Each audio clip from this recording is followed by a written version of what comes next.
Hello friends, कैसे हैं आप। आज का जो हमारा टॉपिक है वो है इंटरनल पार्टी डेमोक्रेसी।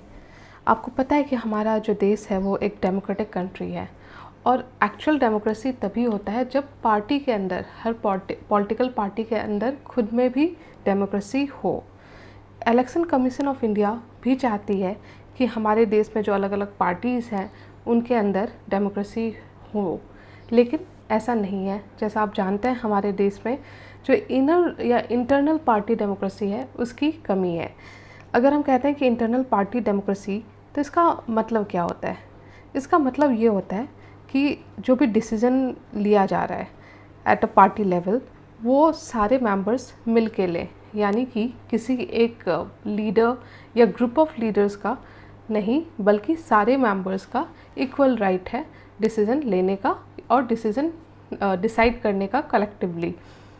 दूसरी बात कि जब हम कहते हैं कि इनर पार्टी डेमोक्रेसी, तो उसमें ये भी होगा कि जो भी ऑफिस बियरर हैं उनका जो इलेक्शन होगा वो सही तरीके से होना चाहिए, उसमें सारे मेंबर्स पार्टिसिपेट करने चाहिए। हमारा देश, जैसा मैंने कहा, कि एक डेमोक्रेसी है और डेमोक्रेटिक कंट्री के लिए ज़रूरी है कि लोगों का पार्टिसिपेशन होना और पार्टी लेवल पे जो पार्टी के मेंबर्स हैं उनका पार्टिसिपेट होना। अगर हम कहें कॉन्स्टिट्यूशन में, तो हमारे कॉन्स्टिट्यूशन में कहीं भी ये बात मेंशन नहीं की गई है कि जो पार्टी है उसके अंदर किस तरह का डेमोक्रेसी होना चाहिए, किस तरह का इलेक्शन होना चाहिए। तो कॉन्स्टिट्यूशन में ऐसी कोई बात नहीं है। सिर्फ अगर हम पार्टी डेमोक्रेसी या पार्टी के फंक्शनिंग के बारे में बात करें तो इसका मेंशन आपको मिलेगा section 29A of RPA act of 1951। इसमें अगर आप देखोगे तो बात की गई है कि जो भी पार्टी है, पॉलिटिकल पार्टी है, उसको जो हमारे कॉन्स्टिट्यूशन है, हमारा जो कॉन्स्टिट्यूशन के जो प्रिंसिपल है उसको फॉलो करना पड़ेगा। जैसे कि उसे प्रिंसिपल्स ऑफ सोशलिज्म, सेकुलरिज्म और डेमोक्रेसी फॉलो करना पड़ेगा। उसे सोशलिस्ट होना चाहिए, सेकुलरिज्म में बिलीव करना चाहिए और साथ में डेमोक्रेटिक होना चाहिए। साथ में ये भी लिखा हुआ है, अगर आप सेक्शन 29A देखो RPA का, कि जो भी पार्टी है उसे हमारे देश के सॉवरेनिटी, यूनिटी और इंटेग्रिटी को फॉलो करना पड़ेगा। ये सारे कुछ प्रिंसिपल हैं जो हर एक पॉलिटिकल पार्टी को फॉलो करना पड़ेगा। जो पॉलिटिकल पार्टीज़ हैं, आपको पता है वो, जैसा मैंने कहा, कि वो एक्स्ट्रा कॉन्स्टिट्यूशनल बॉडी है क्योंकि वो हमारे कॉन्स्टिट्यूशन में मेंशन नहीं है। साथ में अगर हम इलेक्शन कमीशन के बारे में बात करें तो इलेक्शन कमीशन ऑफ इंडिया चाहती है कि जो भी पार्टी है, ठीक है, उसके जो डॉक्यूमेंट्स है या इंफॉर्मेशन है उसमें क्लियरली मेंशन होना चाहिए, क्लियरली बताया जाना चाहिए कि जो पार्टी का ऑर्गेनाइजेशनल स्ट्रक्चर है वो किस तरह का होगा, साथ में क्या पावर होगा, फंक्शन होगा अलग अलग पार्टी ऑर्गन्स के। साथ में ये भी कि जो अपॉइंटमेंट होगा, जो भी ऑफिस बियरर्स के अपॉइंटमेंट होंगे, उसमें किस तरह से इलेक्शन प्रोसेस या क्या तरीके से किया जाएगा। तो ये हमारे कुछ आप कह सकते हो एरियाज़ हैं जहाँ पे पार्टी का जो इंटरनल डेमोक्रेसी है उसके बारे में मेंशन किया गया है। अब आगे बढ़ते हैं और समझते हैं कि ज़रूरत क्या है। ज़रूरत क्या है कि हम ये मांग कर रहे हैं कि इंटरनल पार्टी डेमोक्रेसी हो। पहला तो कि हमारी सोसाइटी बहुत ओपन है और एक इंक्लूसिव सोसाइटी हम बनाना चाहते हैं। हम चाहते हैं कि हर तबके के लोग, हर रीजन के लोग इक्वली पार्टिसिपेट करें हमारे डेमोक्रेसी में। तो इसके लिए ज़रूरी है कि पार्टी लेवल पे भी डेमोक्रेसी हो। मतलब कि अगर हम हमारे देश में चाहते हैं कि हर एक ग्रुप ऑफ सिटीजन, चाहे वो वल्नरेबल सेक्शन हो या जो ज्योग्राफिकली आइसोलेटेड रीजन है, उनका भी पार्टिसिपेशन हो, तो उसके लिए, तो इक्वल रिप्रेजेंटेशन के लिए पहला पॉइंट। उसके बाद दूसरा पॉइंट ये है कि जो भी डायनेस्टी पॉलिटिक्स या जो नेपोटिज्म हम कहते हैं कि भाई भतीजावाद, उसको प्रिवेंट करने के लिए, तो अगर हम चाहते हैं कि हमारे देश में जो डायनेस्टी पॉलिटिक्स है वो ख़त्म हो, तो उसका तरीका यही है कि जो इनर पार्टी जो डेमोक्रेसी है वो एंश्योर हो। ऐसा नहीं है कि आप किसी के भाई हो या आप किसी के बेटे हो, तभी आप लीडर बन सकते हो। तीसरा है कि क्रिमिनलाइजेशन ऑफ पॉलिटिक्स। आपको पता है कि मनी और मसल पावर कितना इम्पॉर्टेंट रोल प्ले करता है हमारे इलेक्शन में। तो इसको अगर हम कम करना चाहें, क्योंकि आप देख लीजिए लास्ट लोकसभा में बहुत ज़्यादा क्रिमिनलाइजेशन देखा गया है। उन्हीं को टिकट मिलता है मोस्टली जिनके पास करोड़ों की संपत्ति हो या फिर वो बहुत क्रिमिनल बैकग्राउंड के हो। ऐसा भी देखा गया है कि हार्डकोर क्रिमिनल्स को टिकट्स मिल रहा है, जो कि गलत है। तो क्रिमिनलाइजेशन ऑफ पॉलिटिक्स को अगर हम कम करना चाहते हैं तो उसके लिए भी हमें ज़रूरी है कि हम जो इनर पार्टी पॉलिटिक्स है, इनर पार्टी डेमोक्रेसी है, उसको आगे बढ़ाएं। आपको ये भी जान के हैरानी होगी कि 30 साल के कम के जितने भी एमपी इलेक्ट हुए हैं इन 15 लोकसभा, वो किसी न किसी के फैमिली से बिलोंग करते थे। मतलब किसी आप कह सकते हो ये एग्ज़ाम्पल है आपका नेपोटिज़म का। उसके बाद नेक्स्ट जो रीज़न है कि इनर पार्टी आपका डेमोक्रेसी होना चाहिए, वो है डिसेंट्रलाइजेशन ऑफ पावर। यानी कि किसी एक पर्सन या सेट ऑफ पर्सन के पास पावर नहीं होगा।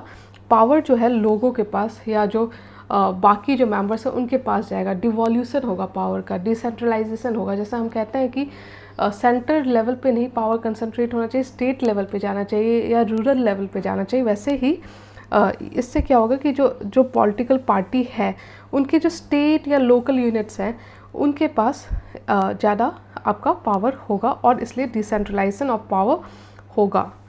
ये जितने स्टेट या लोकल बॉडी है पार्टीज़ के, वो भी स्ट्रॉन्ग होंगे इससे। फिर नेक्स्ट है आपका हेल्दी फंक्शनिंग ऑफ डेमोक्रेसी। मतलब डेमोक्रेसी हम कहते हैं अपने देश को, तो अगर हम चाहते हैं कि ट्रू डेमोक्रेटिक कंट्री हो तो हमें ज़रूरी है कि हमारा जो पार्टी सिस्टम है वो ट्रांसपेरेंट रहे, अकाउंटेबल रहे। तो उसके लिए भी ये बात ज़रूरी हो जाती है। अब नेक्स्ट है कि चैलेंजेस क्या है, हम क्यों इतना मुश्किल हो रहा है कि मतलब कि हम इंटरनल पार्टी डेमोक्रेसी नहीं कर पा रहे हैं। तो देखिए, पहला तो पॉइंट यही है कि जो इलेक्शन कमीशन है उसके पास पावर नहीं है। हमारी जो इलेक्शन कमीशन ऑफ इंडिया है उसके पास तो ये भी पावर नहीं है कि वो किसी पार्टी को के ऊपर स्ट्रॉन्ग एक्शन ले सके या उसको डी रजिस्टर कर दे कि आप इलेक्शन ही नहीं लड़ सकते। ये पावर नहीं है हमारे इलेक्शन कमीशन ऑफ इंडिया के पास। कई बार Election Commission of India steps भी लेना चाहती है पर वो सक्षम नहीं है, उसके पास पावर नहीं है। दूसरा रीज़न है कि कोई क्रेडिबल रेगुलेटरी फ्रेमवर्क नहीं है। कोई वैसा लॉ, कोई रेगुलेशन नहीं है कि कोई पार्टी है तो उसके अंदर कैसे डेमोक्रेसी होनी चाहिए, कि मैंडेटरी होनी चाहिए डेमोक्रेसी, पार्टी के जो ऑफिस बियरर है उनका इलेक्शन होना चाहिए। तो ऐसा कोई क्रेडिबल रेगुलेटरी फ्रेमवर्क नहीं है। तो रेगुलेटरी फ्रेमवर्क का एब्सेंस होना भी एक रीज़न है। उसके बाद जो तीसरा रीज़न है आपका anti defection law. Anti defection law आपको पता है बेसिकली जो भी पार्टी के मेंबर्स हैं लोकसभा में या राज्यसभा में, उसको जो उसकी पार्टी कहती है वो फॉलो करना पड़ता है और उसी के अनुसार उनको वोट देना पड़ता है, नहीं तो वो उनको पार्टी से निकाला जा सकता है। तो ये जो एंटी डिफेक्शन लॉ है, इससे क्या हुआ है कि जो इंडिविजुअल मेंबर है उसका जो वॉइस है या ओपिनियन है या प्रेफरेंस है उसको कोई तजब्बो नहीं दिया जाता, उसको कोई प्रेफरेंस नहीं दिया जाता इंडिविजुअल के वॉइस को। तो एंटी डिफेक्शन लॉ एक तरह से डेमोक्रेसी का जब हम बात करते हैं विद इन पार्टी तो उसके अगेंस्ट जाता है। चौथा रीज़न है आपका dynasty, caste and religion politics. जो भी आपको पता है हमारे देश में कितना ज़्यादा कास्टिज़म है, रीजनलिज़म है, साथ में रिलीजन का कितना ज़्यादा यूज़ होता है हमारे डेमोक्रेसी में, पूरा जो इलेक्शन सिस्टम है। और जो इस तरह की पार्टीज़ जिस तरह से बनी है, कास्ट के बेसिस पे जो पार्टीज़ बनी है या रिलीजन के बेसिस पे पार्टीज़ बनी है, वो जो डेमोक्रेसी है विद इन पार्टीज़ उसके अगेंस्ट है, क्योंकि ये इनका जो फिनांस है या फिर जो इनका वर्किंग तरीका है वो कहीं ना कहीं सवालों के कटघरे में है। यस, अगर डेमोक्रेसी अगर लाना चाहे इन पार्टीज़ में तो फिर ट्रांसपेरेंसी पे क्वेश्चन आएगा, इसके फिनांस पे क्वेश्चन आएगा, जो कि ये पार्टीज़ नहीं चाहती हैं। तो caste, dynasty, and religion politics. और इन सारे पार्टीज़ में जो स्ट्रॉन्ग आपके लीडर्स हैं वो नहीं चाहते कि उनका जो पावर है विद इन पार्टी वो कम हो। तो चौथा रीजन आपका ये होता है। पांचवा है कि एलिटिज़म। जैसा मैंने कहा कि आप किसी पार्टी को देखो, उसमें क्या होता है कि कोई एक इंसान या फिर ग्रुप ऑफ पर्सन बहुत ज़्यादा स्ट्रांग होता है, पावरफुल होता है, और वो नहीं चाहते अपना ये पावर खोना। तो ये जो एलिटिसिज्म है ये भी एक कारण है कि डेमोक्रेसी नहीं आ पाई है पार्टीज़ के अंदर। तो बात है कि अब आगे कैसे बढ़े, क्या हम स्टेप्स ले सकते हैं जिससे ये चेंज हो। तो पहली बात है कि जो बाकी देश में एग्ज़ाम्पल्स हैं, जैसे जर्मनी में जो पॉलिटिकल पार्टीज़ हैं उनको कॉन्स्टिट्यूशनल स्टेटस दे दिया जाता है। इस तरह के बेस्ट प्रैक्टिसेस हम सीख सकते हैं। आपको पता है हमारा कॉन्स्टिट्यूशन जो है वो अलग अलग देशों के कॉन्स्टिट्यूशन को समझ के पढ़ के उसके बाद बना था। तो अभी भी हम सीख सकते हैं बाकी देशों से। हम जर्मनी से सीख सकते हैं कॉन्स्टिट्यूशनल स्टेटस फॉर पार्टीज़। उसके बाद जो सेकंड पॉइंट इसमें आएगा वो है प्रॉपर रूल्स, यानी कि जो रेगुलेशन है, एक तरीका, एक लॉ या प्रॉपर प्रोसीजर देना चाहिए पार्टीज़ को। उनके लिए बनाना चाहिए कि आपको ये फॉलो ही करना पड़ेगा। अगर आप पॉलिटिकल पार्टी बना रहे हो, आप इलेक्शन लड़ रहे हो, तो proper rules should be made for them. तीसरा है कि जो इंटरनल इलेक्शन है फॉर लीडरशिप पोजीशन, जैसे यूके में जो कंजर्वेटिव पार्टी है उसका एक सेंट्रल काउंसिल होता है, एग्जीक्यूटिव कमेटी होता है। तो जो इंटरनल इलेक्शन है लीडरशिप के लिए वो सर्टेन करना चाहिए, वो एनश्योर करना चाहिए। तो लीडरशिप, क्योंकि आपको पता है कि जो ये पोजीशन होता है, ऑफिस बियरर्स होता है, इनका पोजीशन अगर डेमोक्रेटिकली इलेक्टेड है तो जो पार्टी की जो फंक्शनिंग है वो और ज़्यादा अच्छी होगी और ज़्यादा ट्रांसपेरेंट होगी। जो पार्टी है वो और ज़्यादा अकाउंटेबल होगी लोगों के। उसके बाद नेक्स्ट है कि जो इलेक्शन कमीशन ऑफ इंडिया है उसको पावर देना चाहिए। उसको पावर देना चाहिए कि अगर ज़रूरत पड़े तो वो डी रजिस्टर भी कर दे जो पार्टीज़ हैं, उनके अगेंस्ट स्ट्रॉन्ग एक्शन ले सके। अगर उनके अंदर डेमोक्रेसी नहीं है, अगर वो उनका जो फंक्शनिंग है, इनर फंक्शनिंग वो अच्छे से नहीं है, तो इलेक्शन कमीशन ऑफ इंडिया को पावर देना चाहिए, इतना पावर कि वो डी रजिस्टर भी कर सके अगर ज़रूरत पड़े। पांचवा है कि जो स्टेट फंडिंग है पॉलिटिकल पार्टीज़ का, उसके ऊपर भी सोचा जा सकता है। मतलब कि ये भी एक ऑप्शन है कि जो जिस तरह से मनी पावर यूज़ होता है, इसको कम करने के लिए जितना भी पैसा होगा पार्टीज़ का इक्वली सबको दिया जाए और वो स्टेट फंडिंग हो। ये एक ऑप्शन है। हालांकि इसमें भी कई सारे क्वेश्चन फिर आगे आते हैं, लेकिन ये भी एक वे फॉरवर्ड में आप मेंशन कर सकते हो। नेक्स्ट है कि जो बहुत सारे कमिटीज़ बनती हैं, तो इसमें भी एक कमेटी बनी थी आपकी, जिसमें आप क्या आता है, दिनेश गोस्वामी कमेटी, फिर तारकुंडे कमेटी, इंद्रजीत गुप्ता कमेटी। इन्होंने कहा था कि जो वर्किंग है वो और ज़्यादा आपका ट्रांसपेरेंट होना चाहिए। ट्रांसपेरेंसी से क्या होगा कि लोगों को पता होगा, जो आम जनता है जो वोट करती है उनको पता होगा कि किस तरह से फंक्शनिंग हो रही है और क्या कमी है किस पार्टी में।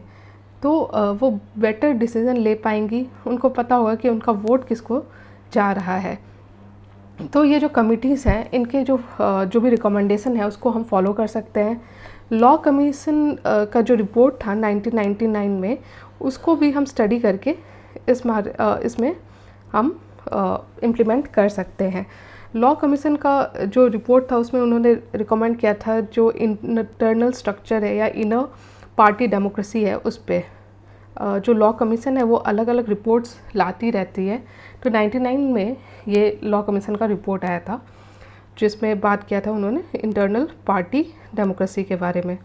उसके बाद एक और जो rule and regulation draft political parties registration and regulation of affairs act 2021 था, वो भी उसमें भी बात किया गया था कि funding, account, auditing of the parties, उस पर भी हम गौर कर सकते हैं।